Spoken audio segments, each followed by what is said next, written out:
it's apparent that there's a ton of emotion right there, always. And I block it out or am oblivious to it or suppress it.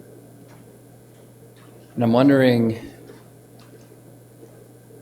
how much of that is good and how much of it is bad. And I know very little of we're it's labeling. good, man. Suppressing your emotions, very little of that is good.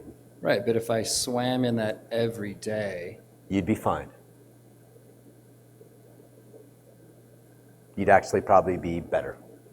More perceptive, more feeling more intuitive? perceptive, more relatable, more trustable, more. It's a great lie that men and women tell, which is if I really let myself feel these emotions and I let myself feel that I'll fall apart and I won't. You might need a little more space to attend to the truth of your heart, but you won't fall apart, especially if you create a container.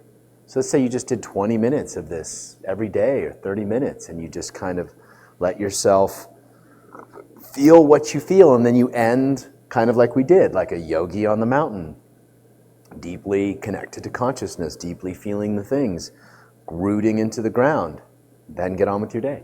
Yeah. I feel super centered, and looking in his eyes was deep and fucking grounding and amazing for me. But there's a part of me that's like, yeah, you can't tap into that all the time, or it's dangerous, or it's not worth it, but I appreciate the reflection. Yeah, man, I mean, I don't know what to say other than that's not my experience. Yeah. No, I get it. Thank you.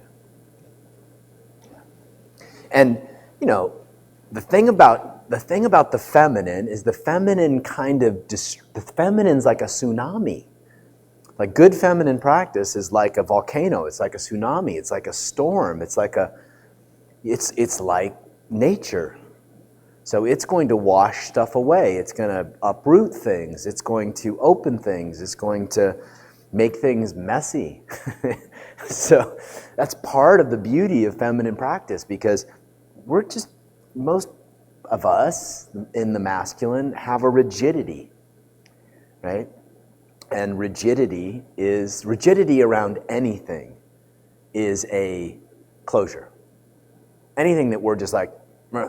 Now, it doesn't mean you can't have boundaries, but you can have boundaries without it being rigid or a closure, right? So anything that we're at absolute no to, that's why spiritual teachers throughout the ages have been forcing us to confront our rigid no's. And there is a real truth to the stuff that gets stored in your tendons, your bones, your sinews, the muscle fibers, literally energy gets stored there. And so when you're opening from the inside, because could most of you get a feeling of that?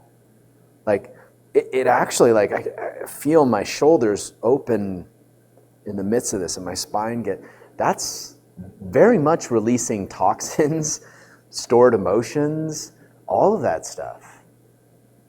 And so it's normal to be a little messy. Yeah.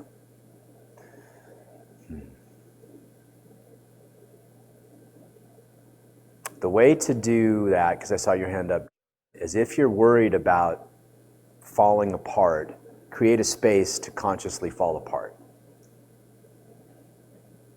Just anybody. I mean, I saw your hand raised when he was talking about it. So I was just saying, if anybody is having this experience of needing to fall apart, just create a space for it. Yeah.